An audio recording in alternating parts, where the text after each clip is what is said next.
accept it. Okay, welcome to Homeopathy at Home with Melissa. I am so excited today to be with Dalia, who is the president of Chickenlandia. The self-appointed president. Yes. Actually, I say my chickens appointed me as president. Right? You guys know that I love chickens. You know I love homeopathy, but you've seen some of my past videos. You've seen that I've treated, my chickens with homeopathy. And so I am so excited to talk to you today and hear all about your journey. So Dalia, first of all, you guys, she's owned chickens for 12 years and she's been using homeopathy for 48 years. 20. I'm 48 years old. 28. I wish it was 48. I'd probably be in better condition. Yeah. 28 years, still great long time. Love it. Yeah. In fact, is that longer? Yeah, that's just a little bit longer than I've been using. That's beautiful. So because you were 28.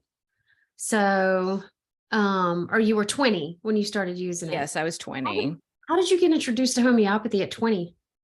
Well, I'm just going to be really honest here and just say that, when I was 20 years old, I had a lot of problems. I was not being healthy. I was not taking care of my body. In fact, I was doing some really self-destructive things, that 20-year-olds do that they don't understand who they are. And it really reached a critical point where it was like, I felt like I received some information that, if I don't get my life together and if I don't get my health under control, that I'm literally not going to live much longer. And it was very clear that was the case. And so I really began a journey of healing at that point. And I didn't, my family, my parents are Guatemalan immigrants. We had a good diet growing up, but we also had, we had the American influence where we ate some junk food and all that stuff, and just didn't know a lot about natural health. But through what I believe is divine intervention, I was introduced very quickly to a lot of these natural health concepts. And one of them happened to be homeopathy. And I think like the first time I used it, I had bronchitis and I had it for a long time and I felt terrible. It finally went away. And then I got it again, like a month later. And I was like, oh my gosh, what is going on? So I had just started visiting the health food store, and I'm from Texas. So it was one of the first, if not the first, Whole Foods in the country. And back then it was Whole Foods. It was like locally owned and everything. And this was in Dallas. And I went to Whole Foods and I got just some homeopathic combo formula for bronchitis. And I remember, and it was a tincture, it was it was a liquid form. And I remember I just like opened my mouth and like, I had no idea how to use homeopathics. Sprayed a whole bunch of it down my throat, went to sleep, and I woke up and my bronchitis was gone. Wow. So now I practice as much as possible classical homeopathy, but there, whatever remedy that was in there was like the magic bullet. Mm-hmm. Yeah. And ever since then I was like, oh my gosh, this really worked. And I didn't know what homeopathy was, as far as I knew, it was like herbals, right. That was where it was. And, that was like the department I had it in my mind. Mm-hmm. But later on, I started traveling, and I ended up in Tucson, Arizona. And there I started working I'm fairly certain it was the first, like health food store for animals.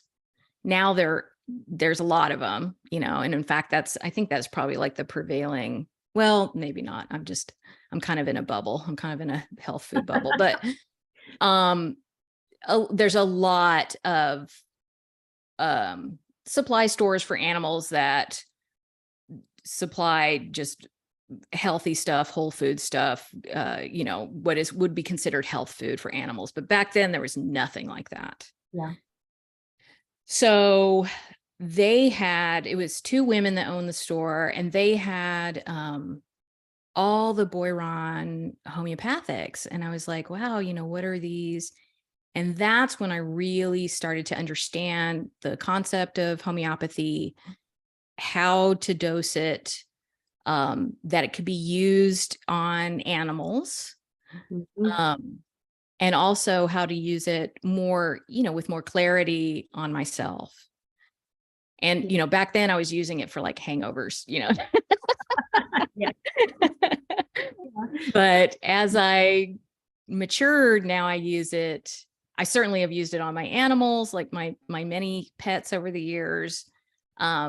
Definitely use it on my chickens and ducks.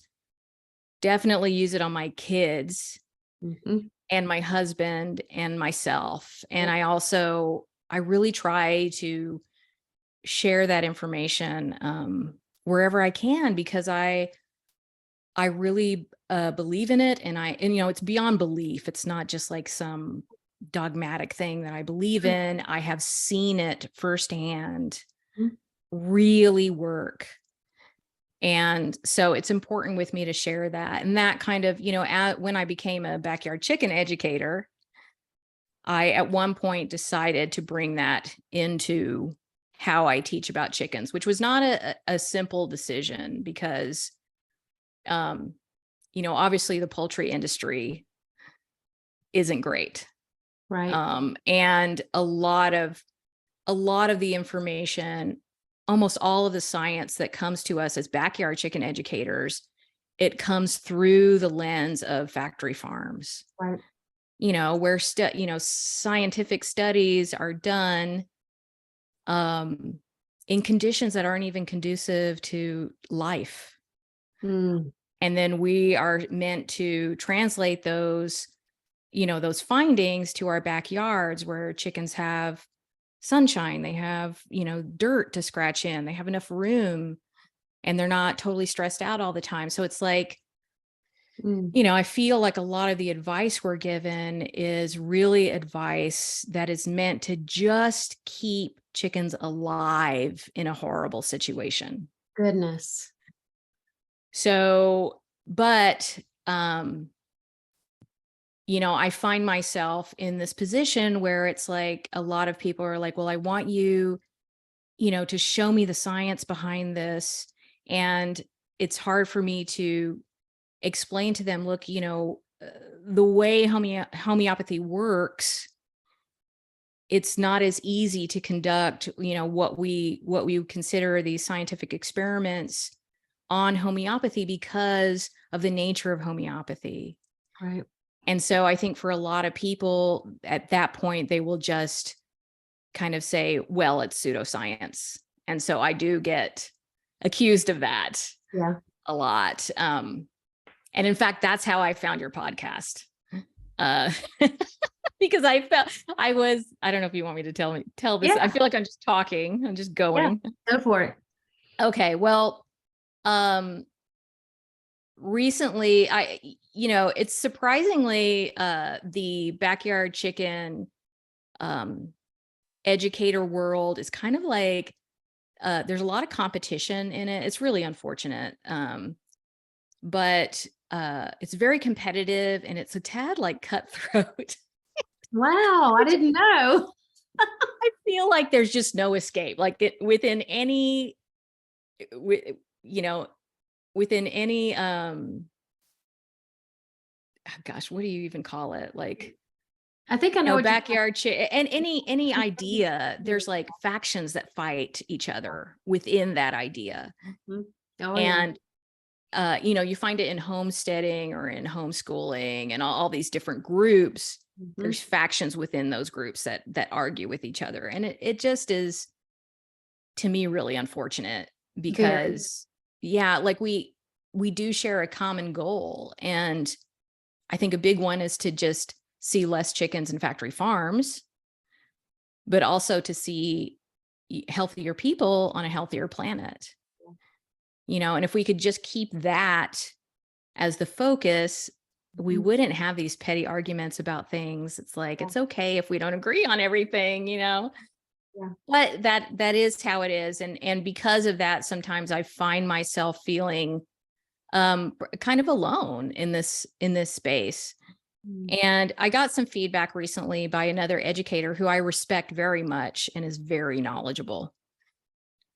But the feedback I got was about homeopathy and flower essences.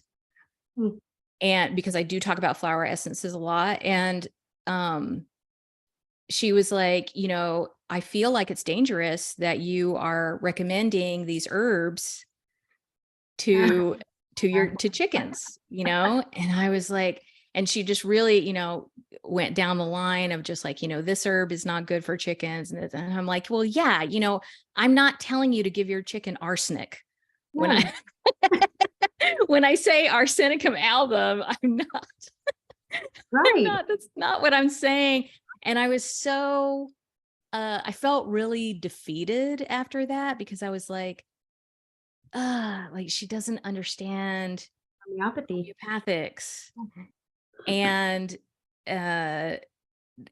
so I remember I was walking because I try to get a walk in every day, and I was searching podcasts. I was like, I just need to hear someone talking about homeopathy.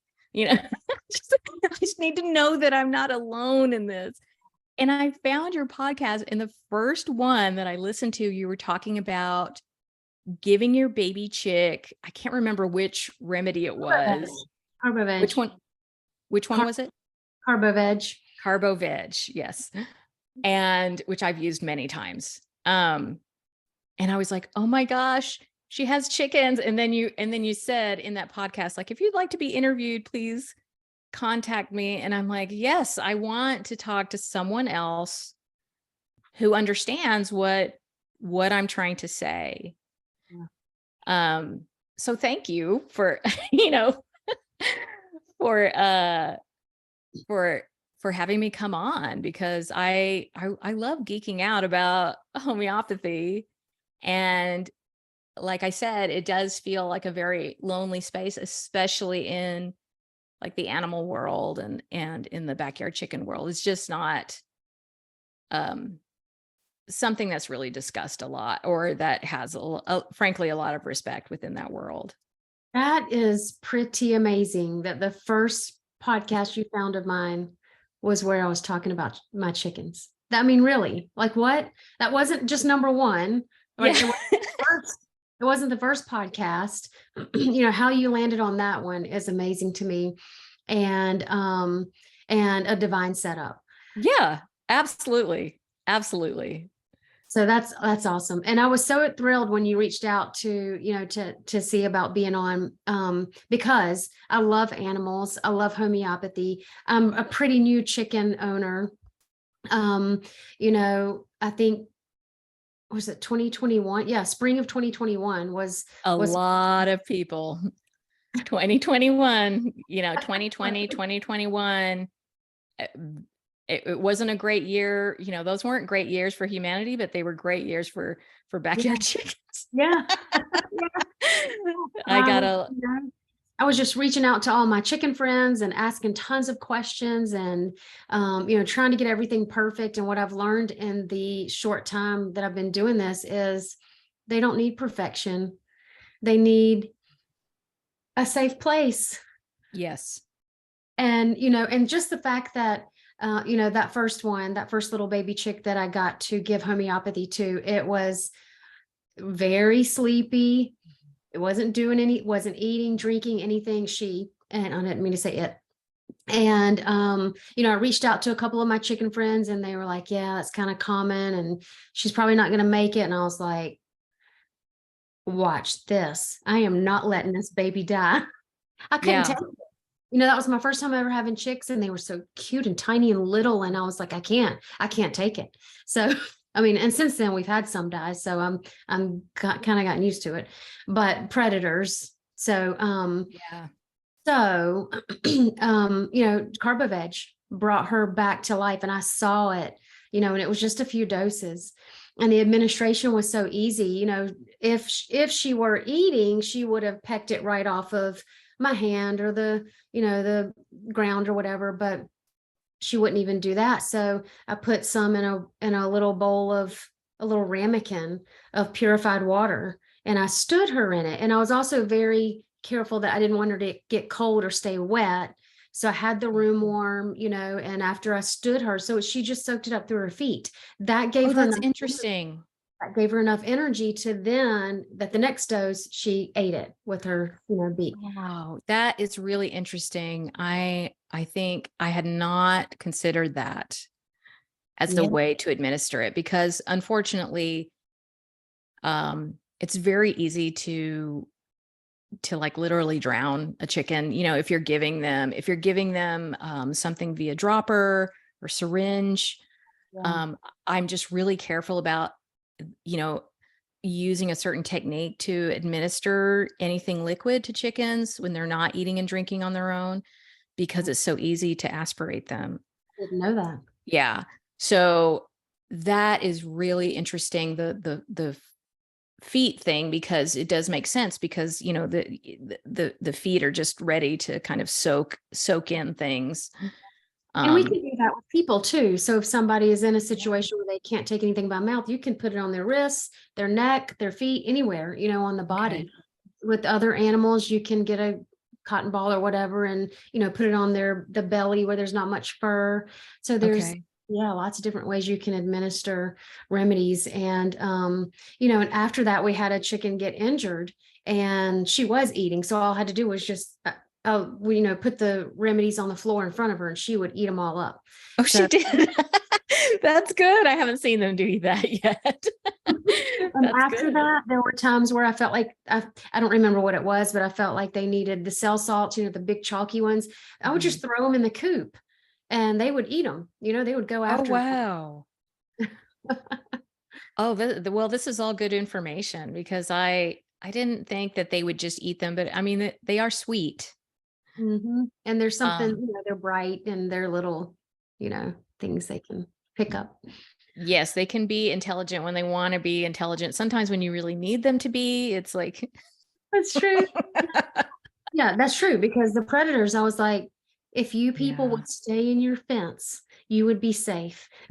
Yeah, that's a tough one. It's like, okay, I've got this all set up for you. Why do you have a death wish? Yeah.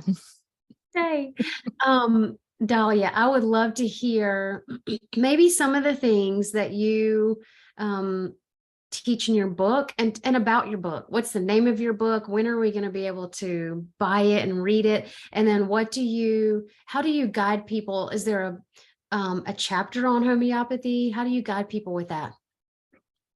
Well, I confess that the section of my book that's about homeopathy, it is very simplified, because, and I do explain in the book, I think part of the problem when people feel like, well, homeopathy doesn't work, it's really because they don't understand that it is not a simple modality. It's not just like taking an Advil and having your headache go away, or seems like it goes away. Um, it's more complicated than that. And what can happen is, if you have the wrong remedy, and you take it and it doesn't work, and then you feel like, well, homeopathy doesn't work. So I was pretty careful to explain that, but the remedies that I give, or that I discuss in the book, are really broad reaching remedies, like aconite, um, uh, arnica.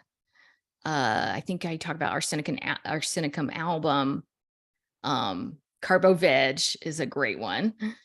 And one other that I can't remember. I think Galsenium is another one, and another one that I can't remember, but just very simple instructions. And I also say, it's possible that this isn't the right remedy for what you have going on. And if that's the case, you need to speak to a homeopath to get the right remedy, or a licensed veterinarian. I am obligated to say that. And sometimes it really is the right way to go. I'm not against Western medicine. I think that there is definitely a place for it, but I don't like preemptive medications given to flocks. Not only is it bad really for the health of your flock in the long term, but it's also not great for the soil.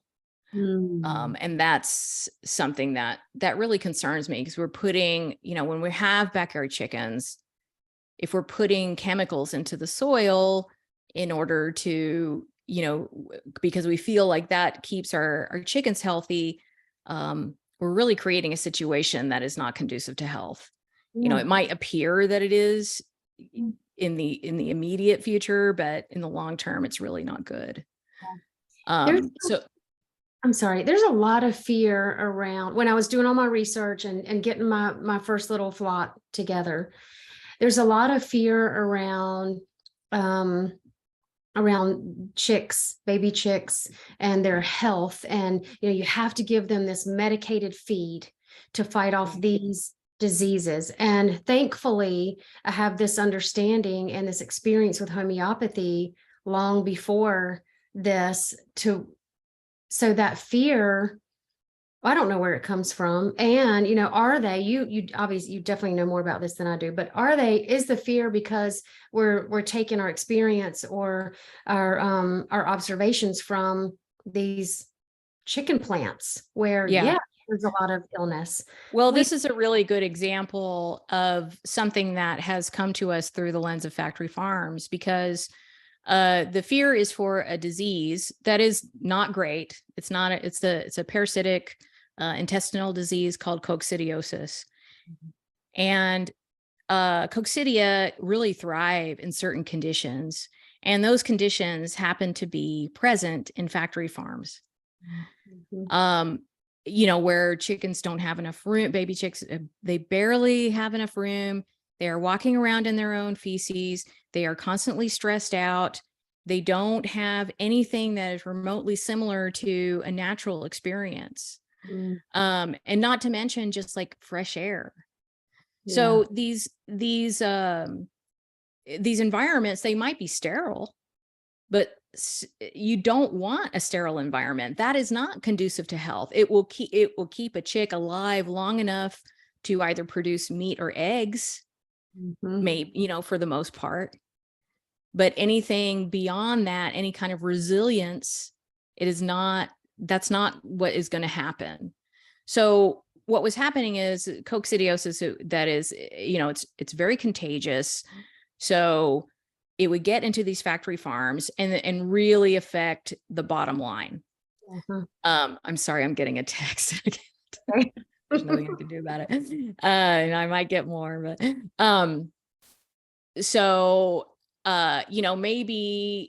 maybe not all the chickens would die, but what would happen is they wouldn't lay as many eggs. Things that really affect how much money these poultry farms are bringing in. So what they did is they put a medication called amprolium into the feed as baby chicks. And then that medication is used to treat coccidia, and it also can be given at a dose to prevent coccidiosis. So to treat coccidiosis and to prevent coccidiosis. So they would put a preventative dose in the feed, but it's really hard to measure that dose. Some chicks are going to be eating more, some chicks are going to be eating less. So there's that. And even though this medication is fairly, compared to a lot of other medications, it's been around a long time. It's not like really destructive. You can still, they say, you can still eat the eggs if a chicken is on amprolium. but it's a thiamine mimicker because coccidia needs thiamine in order to reproduce, okay, in order to survive. But chickens also need thiamine. So what you're doing is creating a vitamin deficiency in your flock. And there may be times like if you have a situation where you're just losing chickens left and right to coaxidiosis, and maybe you can't get a hold of you can't, your chickens are in a small space, you're really struggling with their environment to try and make it optimal for them. Like, I understand all of that. And you might decide, okay, I'm going to give them Improlium and get rid of this. But if that's the case, you have to support them afterwards. They need to get that thiamine back up, or they can end up with neurological problems. Thiamine is like the stress. I think it's called like the stress vitamin. Like you need it. Chickens need it. Yeah. So it's that kind of thing where we're only thinking about, us as backyard chicken keepers. We might not be just thinking about whether or not our chickens are going to lay eggs tomorrow or provide meat tomorrow, but that's what the factory farms are thinking. Okay. So what I wish is that there was more balance within our community where, we can get all the information and make an educated choice from all of the information, instead of just being told, well, this is what the science says, and you shouldn't question that. And, one thing I say in my book is like, chicken. And by the way, I didn't even say this. My book is called Let's All Keep Chickens with an exclamation point. Let's all keep chickens. And it will be available for pre-order very soon. As soon as that happens, I will provide a link for you. And my YouTube channel is called Welcome to Chickenlandia. And I'm also on social media.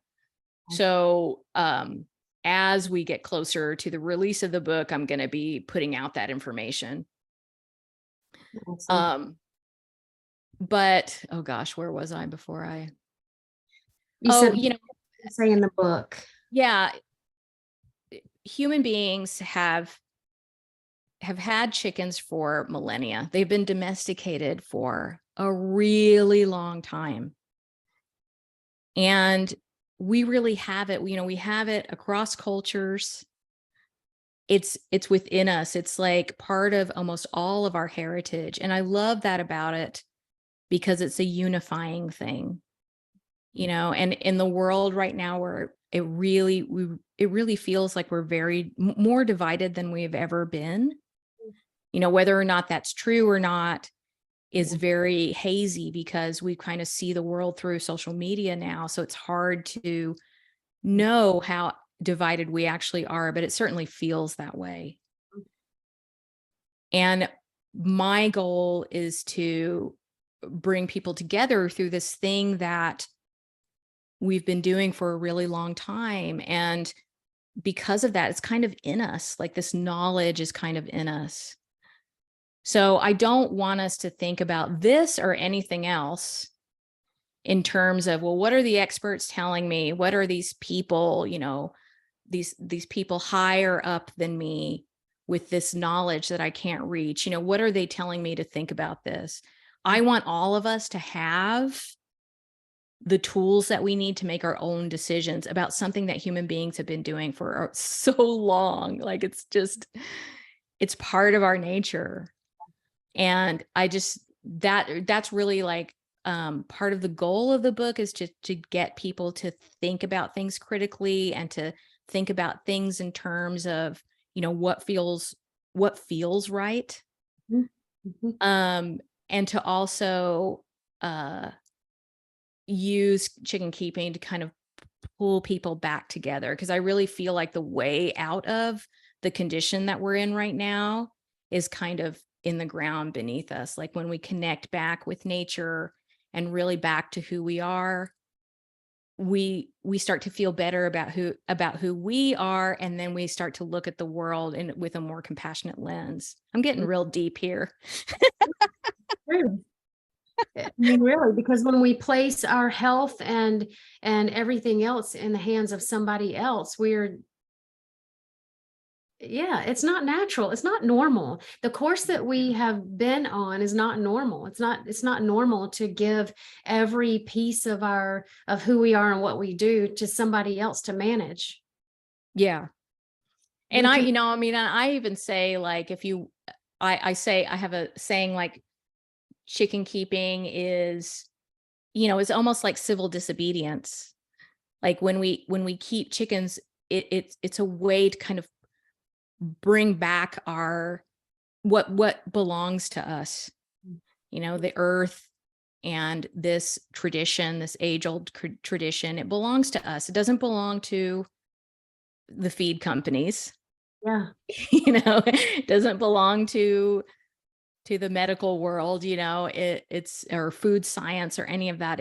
It's ours, and it always has been. So I kind of want to pull that back in and get people to start thinking about it in terms of, what this means, what this has meant throughout the course of humanity, what it has meant to us, and how we can pull back in some of that meaning. that's good. That's good. But I mean, the book is, I do talk about that. I do really try and inspire people in the book. And I also talk about, that separation of food from society, from people, and from our culture, and how we all kind of suffer from that same affliction, where at one point in our family's history, that separation from our food happened. And so I talk about my own experience being from, my family being from Guatemala, us being uprooted out of that, because, you got to read the book, but talk about the history there and what happened, and industrialization and all that, and how that affects someone. Like, when you remove people from their food, you remove them from their culture, and you kind of remove them from who they are. And when someone doesn't know who they are, they can't see the humanity in other people. That's such a big deal when you don't know who you are. Yeah. Big deal. Yeah. Identity. I talk about identity a lot. What practical things do you teach us in the book, or on your YouTube channel? I'm really geared towards beginners and intermediate people. So, like, if you've never had chickens before and you're just starting out, I have a lot of videos that are geared in that direction. I have an online course. It's called Backyard Chickens 101, a chicken course for everyone. I love it. You can find that on my website, welcome to chickenlandia.com. Okay. And that is, if you have not had chickens, that's a really great place to start, because it has, I mean, I will say, everything I offer in the course you can find on my YouTube channel for free. But it's harder because you have to go through, I mean, I've been making videos for, I think, 5 years almost. So you got to kind of go through and sift through the videos, and a lot of people don't want to do that. Yeah. Exactly. So if you take the course, it's going to be very organized for you. There's like cute PDFs that you can print out to remember things and stuff, and there's quizzes. And the other thing is, you get access to me and to my co-instructor. Nice. And that is something that I think is a real, I think that's one of the main reasons why people purchase the course, because I get questions every single day. I mean, I get emails and a lot of them are like, my chicken's foot fell off. What do I do? Oh my goodness. I'm glad I haven't had that yet. Oh gosh, I really wish I could help. I mean, I'm not a veterinarian, I'm limited in what I can, what kind of like one-on-one help I can give. And, when it comes to like if your chicken is sick, it's important for me not to try and diagnose them and stuff. So it gets tough. That being said, I have tons of videos you can go and do the research and find the information, Awesome. But in the course, I will answer people usually within 24 hours, unless it's like a holiday or something. And I really have that ability to kind of work more in a more one-on-one way with them. Whereas I just can't, I get so many questions in a day. There's no way for me to answer all of those. Yeah.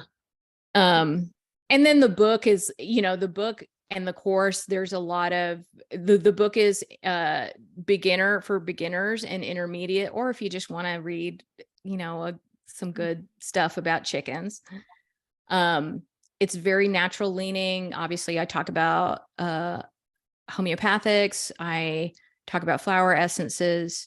I do offer safe herbal, some ideas for your chickens to keep them healthy.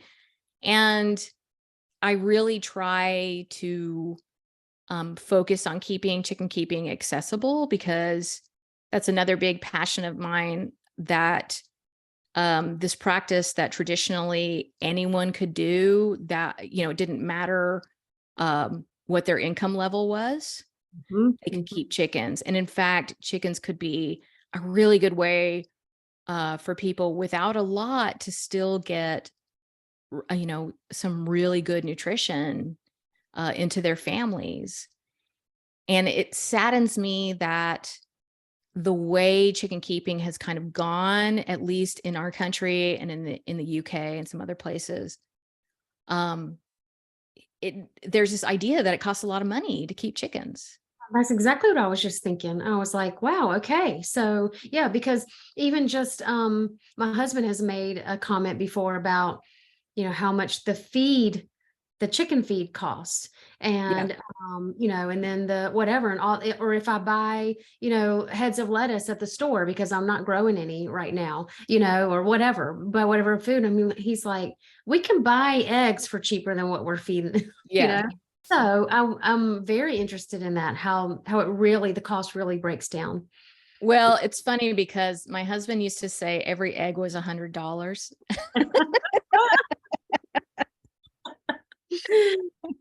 It really was golden eggs, and I confess, I do spend money on my chickens. Like, I'm not against that. Right. My chickens have really high quality feed. And I like buying them treats and stuff like that. But the main thing for me is that people understand that you don't have to do that. Yeah. And if all you can do is, have your chickens in a repurpose, something that you have repurposed into a chicken coop, have them with access to pasture as much as possible. Give them your kitchen scraps. You can grow some sprouts for them. If you're going to do feed, get the highest quality feed that you can afford, and you can ferment that feed, and that will make it go further and also be better for them. I did not know that. Yes. You teach us how to do this on YouTube or in your book? I do. They're actually my most watched video is about fermenting feed. Awesome. Okay. And in Okay. that video, I ferment mash feed, which is a raw feed. It's not processed. So it's like whole grains, and then it has some fines in it that have, that are really high nutritional value. And those are really the feeds that ferment the best, would be the raw mash. Those are typically the most expensive feeds, but you can ferment pelleted feed. You just have to find one that ferments well, because some of the pelleted feeds, you will know very quickly, this one doesn't ferment very well. There's something not right here. So I say, if it smells like alcohol, if it smells, rancid, please don't use it. But it's so easy. It's just a matter of like adding water and stirring it a couple times a day. Wow. and waiting for it to get bubbly. And, it usually takes about 2 or 3 days. And it expands, not only because it's absorbing water, but I mean, it expands because it's absorbing water, but through the process of fermentation, the nutrients that is already existing in that feed will become more bioavailable to your chickens. So they're getting more, like with every bite that they take, they're getting more nutrition. It's more easily digestible for them. And so I think some people are like, well, all you did was add water and it expanded. And it's like, well, that's not the only thing that happened. It also fermented. So it became more nutritionally dense. Mm-hmm. So with that expansion, that's why it will last longer, not just because I added water to it and made it bigger, but because I made the nutrition that was already in it more available to your chickens. I love it. I'm going to go watch that. Yeah. So, okay. So we've got your YouTube channel, your website. Can't wait for your book. I guess you'll be putting that on your website and we could sign up for email. Do you do email? Yes, I have Chickenlandia Nation is my email, all the people that are on my mailing list. And I say, I honestly, I don't send out that many emails because I don't like that. I don't like getting a lot of emails. Mm-hmm. So I just don't send them out a lot. But when you sign up, you do get a discount for my course. Nice. And then you definitely be like, I will definitely be notifying people as soon as the pre-order starts. I will be notifying people. And so it's just a good way to kind of stay connected. So I like to have, I don't want to have the access to my fans only through YouTube or social media. I want like direct access to them too. So I feel better when they're on my mailing list, and I send out quizzes and stuff every once in a while, and you'll get a coupon when you on your birthday for my merch. I have Chickenlandia That's merch. fun. That's so fun. Yeah. Yeah. Awesome. And Well, I also have a podcast. I do have a podcast. It's called Bach Talk, and it's a BAWK TAWK. I love it. I'm going to link all of this in the show notes. Awesome. I really appreciate it. Yeah. Thank you so much for being here and just talking about this with me. I really enjoyed this. I did too. I'm so glad that people like you are out there, and I feel less alone, giving homeopathics to my chickens. I know there's other people that do it, and that makes me feel good. I'm glad you're out there. Thank you. Thank you. Thank you. Thank you. This will be come out, in a couple of weeks, several weeks. Okay. And I'll send you the link to it when I get it. And just thank you so much for being here and talking and reaching out. And I hope to talk to you again soon. Okay, great. Thank you. Have a Thank you great so day. much. Thanks. Bye. Bye.